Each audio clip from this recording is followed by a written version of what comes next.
I used to think all houses trembled at night. When I was a child growing up in the Bronx, I thought it was normal for doors to slam without wind, for plates to crash even when no one dropped them, and for mothers to cry in silence as if sound could summon more violence.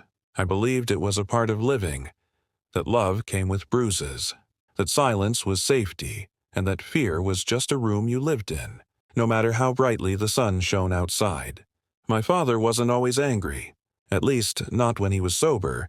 There were days, rare and scattered like loose change, when he would whistle while cooking eggs, or carry me on his shoulders to the corner store. I held on to those days like secret treasures, proof that maybe the monster who smashed holes in the drywall wasn't real. But monsters don't wear masks. They just wait until nightfall or a few beers, then slip right into your living room. He had friends, loud, ugly men with thick hands and stinking breath. They laughed too hard and drank too much. My mother hated them. She'd ask him not to go out with them, and he'd promise. Then the phone would ring, or someone would knock, and that promise would shatter like another empty bottle. When he came home from the bar, everything changed. The air in our apartment turned thick. My mom would try to keep the lights low. She'd quietly usher me into my room and whisper, "Close the door, baby. Don't come out, no matter what you hear." But I always heard the shouting, the crash, the slap. I never saw him hit her with my own eyes.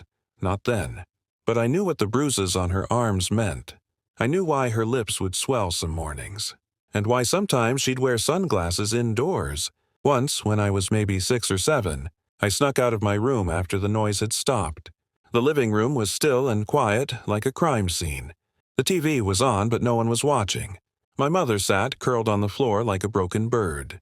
I ran to her, but she flinched when I touched her arm. "Go back to bed, baby," she whispered. "Mommy's okay." But she wasn't, and neither was I. My mother was always careful. She timed her words, measured her movements, and kept her voice low like the floor might crack under a whisper. I think she believed that if she just said the right things, smiled the right way, didn't provoke him, we could all get through the day untouched. But violence doesn't need a reason. It only needs an opening. One Sunday morning, everything was strangely quiet. My father had left early to go to church, of all places.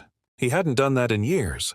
Maybe guilt gnawed at him from the inside. Or maybe he was just trying to impress some drinking buddy with a fake sense of virtue. My mother didn't ask. She just looked relieved that he was gone. I remember that day like a photograph burned into my mind. Warm light from the window. The smell of toast and, for once, peace. We were playing Go Fish on the floor. I kept cheating because I liked to see her smile. The kind of smile that reached all the way to her tired eyes. I told her I wanted to grow up and be a magician. She said I already was because I made her pain disappear, if only for a moment. Then the phone rang.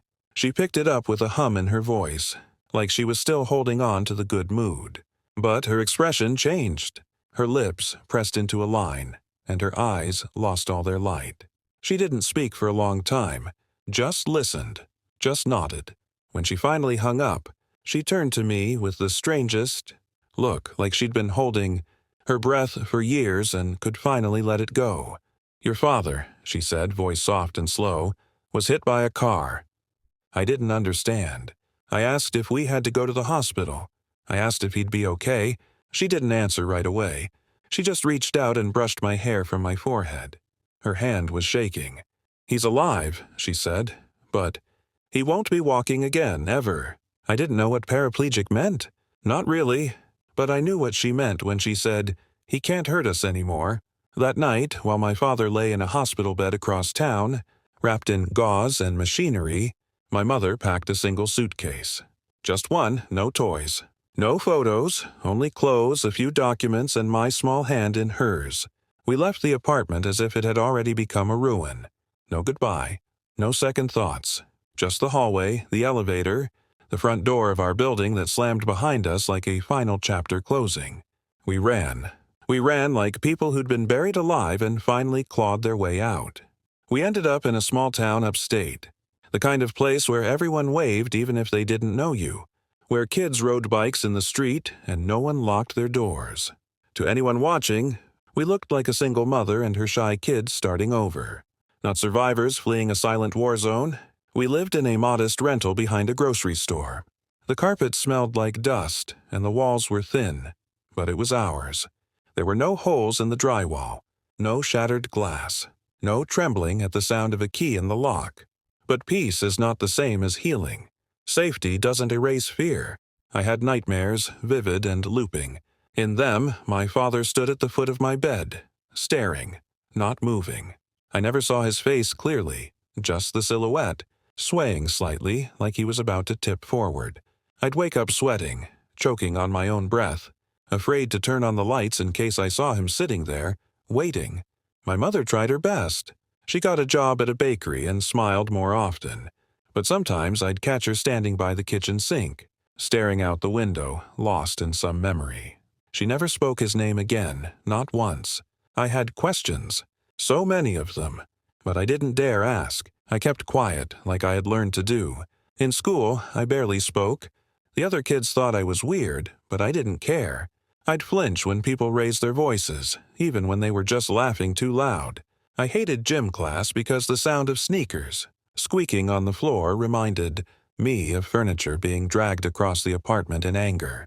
One afternoon, a teacher raised her voice when I forgot my homework.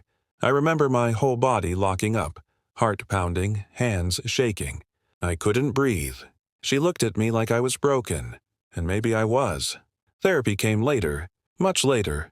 When I was a teenager, someone finally convinced my mom to take me. I sat in a beige office with a woman who asked me about my childhood.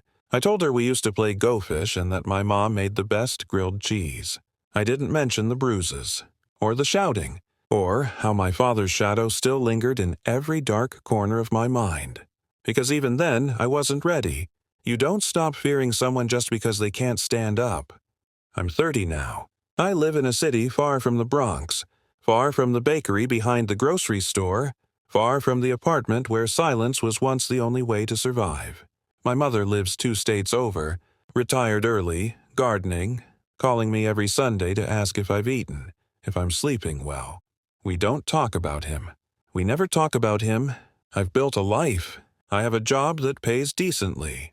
I have friends who laugh easily and don't know how to read the tension in a room like a weather report. I've dated, even fallen in love once, but I always pull away when it gets too close. There's a part of me I never offer. A sealed vault where all the noise still lives. Sometimes at night when I lie in bed and the world is quiet, I hear it. Not the actual sounds, but the memory of them. The hiss of a beer can opening. The uneven footsteps across linoleum. The crash of a lamp that didn't do anything wrong except be in the way. The thump of my mother's back hitting the wall. My own breath, held so tightly it burned. I still sleep with the door locked. I still check it twice. Sometimes people ask why I'm so jumpy. Why I freeze when someone slams a car door. Why I never raise my voice, even when I'm angry. They think I'm patient, calm, gentle. But really, I'm just scared of turning into him. It's a fear I carry quietly, like a scar beneath the skin. Because no one tells you that surviving trauma means constantly interrogating your own instincts. Every raised voice I hear, even if it's not mine, sparks a silent alarm. Every mistake I make, I brace myself for a punishment that never comes, but that part of me still expects. And sometimes I wonder what happened to him. He didn't die after the accident. I know that. For a while, he was in a care facility. My mother got papers that confirmed as much, but she never visited. I don't think she even wanted to know where he was. But part of me did. Not because I wanted to see him, but because I wanted to know if the monster still breathed, even if he couldn't move, if he still cursed under his breath, or if regret had finally settled into his bones the way whiskey once had. Or maybe I just wanted to believe he was sorry. But I'll never know, because some ghosts are better left in the dark. Last fall, I went back to New York. It wasn't planned.